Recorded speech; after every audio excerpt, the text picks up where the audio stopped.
Assalamualaikum warahmatullahi wabarakatuh. Pada kesempatan kali ini untuk pembahasan soal lewat video ya. Oke, bismillahirrahmanirrahim. Kita mulai nomor 1. Sepatu Adidas dan Nike membuat pabrik di Tangerang, Indonesia. Hal ini merupakan fenomena sepatu Adidas dan Nike itu kan bukan merek Indonesia, itu merek luar negeri ya. Jadi ini jelas ya jawabannya. Nah, berarti artinya menembus batas negara ya. Berarti jawabannya adalah globalisasi. Ya. Terus nomor 2. Muhammad Yunus lahir pada tahun ini dan mendapatkan gelar PhD di bidang ekonomi di usia 29 tahun. Pada tahun 1983 ia membangun Bank Grameen dengan tujuan menolong orang miskin keluar dari kemiskinan. Dari usahanya ini, Muhammad Yunus dianugerahi penghargaan Nobel Perdamaian pada tahun ya. Karena kemiskinan bukan lagi sekedar masalah ekonomi, tapi juga masalah kemanusiaan.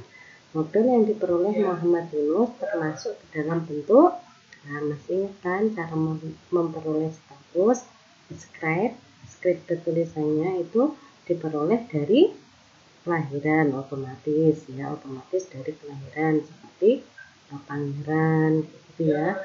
Kalau save status itu diperoleh dari usaha ya, misal pengusaha sukses, miliarder kayak gitu. Kalau social status ini enggak ya. Terus sex status itu adalah status yang diperoleh dari penghargaan ya di bidang jadi atas jasanya dia. Nah, berarti kalau ini Nobel ya, dia mendapat Nobel itu berarti sex status. Jawabannya D. Terus lanjut nomor 3. Secara sosiologis, masyarakat modern tidak lagi terbagi antara kaum proletar dan borjuis ya, masyarakat modern. Namun mengenal kelas menengah. Nah, tapi ada yang dinamakan sebagai kelas menengah. Kalau dulu kan jadi kelas bawah dan kelas atas, tetapi untuk masyarakat modern ya ada yang dinamakan sebagai kelas menengah. Berikut ini tidak termasuk karakteristik golongan kelas menengah ya.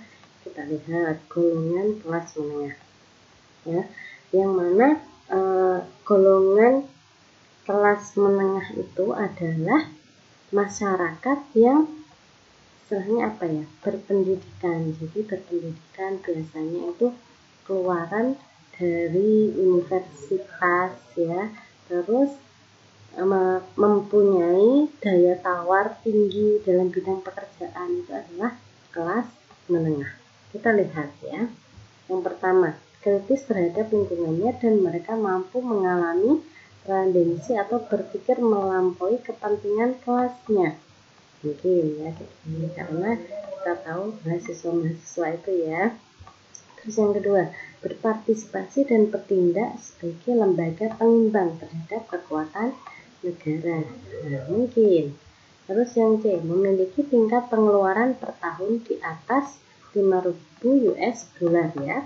1 dolar itu kan sekitar 14.000 ya. Kalau 5.000 berarti kan 14 kali 5 sekitar 70 juta itu per tahun. Nah, 70 juta itu kalau dibagi 12 kira-kira sebulannya sekitar 4 jutaan. Nah, itu berarti kalau sekitar 4 jutaan golongan atas atau bawah atau menengah gitu kan. Nah, mungkin ini golongan menengah soalnya cuma 4 jutaan ya. Terus yang D, golongan timur asing dan Tiongkok yang berprofesi sebagai pedagang. Nah, mungkin berpendidikan dan memiliki posisi tawar dalam dunia ekonomi dan politik. Nah, ini seperti yang saya katakan tadi ya. Jadi golongan menengah itu punya daya tawar yang tinggi. Nah, berarti antara jawaban A, B, C, D, E ini ya, yang kira-kira enggak yang golongan tengah itu adalah yang D. Kenapa? Ya, karena di sini golongan Timur Asing dan Tiongkok ini jadi dia itu kelas menengah, tapi pada waktu dulu ketika zaman masih zaman penjajahan Belanda ya, jadi bukan modern sekarang gitu. Jadi intinya tadi kelas menengah itu yang dia punya daya tawar tinggi dengan dunia pendidikan, terus biasanya keluaran dari universitas kayak gitu itu yang golongan menengah. Jadi golongan menengah ini dia itu sebagai pengimbang masyarakat ya. Kalau golongan atas itu di masyarakat pemerintah, kalau golongan atas itu yang berperan di pemerintahan ya, yang miliarder kayak gitu, orang-orang di pemerintahan golongan atas, MPR, DPR kayak gitu kan. Terus golongan menengah itu adalah golongan istilahnya akademisi keluaran dari universitas, misal kayak S1 kayak gitu kan, para mahasiswa kayak gitu, itu adalah golongan menengah, yang mana orang-orang yang kritis terhadap pemerintah itu kan yang golongan menengah kan. Kalau golongan bawah itu enggak terlalu ya. Jadi yang memprakarsai biasanya golongan menengah. Lanjut nomor 4. Bentuk sosialisasi yang menekankan pada keterlibatan individu dalam kegiatan sosial yang syarat dengan nilai dan norma. Untuk mendapatkan kepatuhan dibutuhkan kesadaran individu untuk memahami nilai dan norma yang berlaku. Jenis sosialisasi seperti ini dinamakan menekankan pada keterlibatan individu dan kesadaran individu. Ini sudah jelas ya. Bentuk sosialisasi itu kan ada sosialisasi represif dan partisipatif. Kalau yang represif itu ya paksaan, kalau yang partisipatif itu ada partisipasi ya, ada kesadaran dari diri individu itu sendiri. Jawabannya yang C.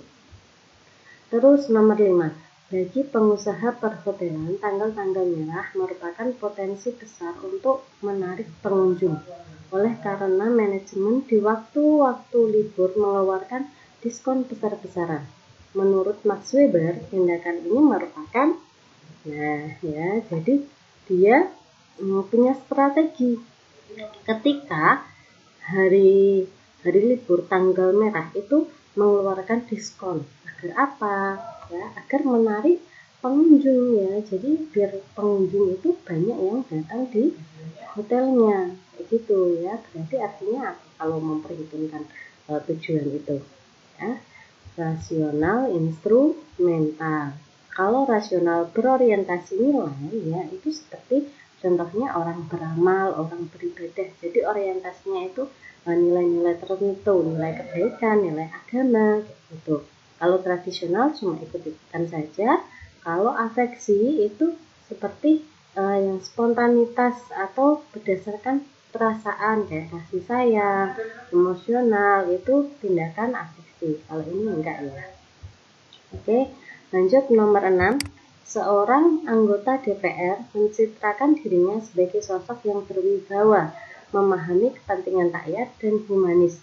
Ia membangun dirinya menjadi sosok yang seolah-olah diharapkan oleh masyarakat, seperti menggunakan pakaian yang rapi, tutur kata yang agamis, sambil melakukan pembagian sembako dan kitanan massal, sehingga tidak sedikit masyarakat yang terpengaruh untuk memilihnya.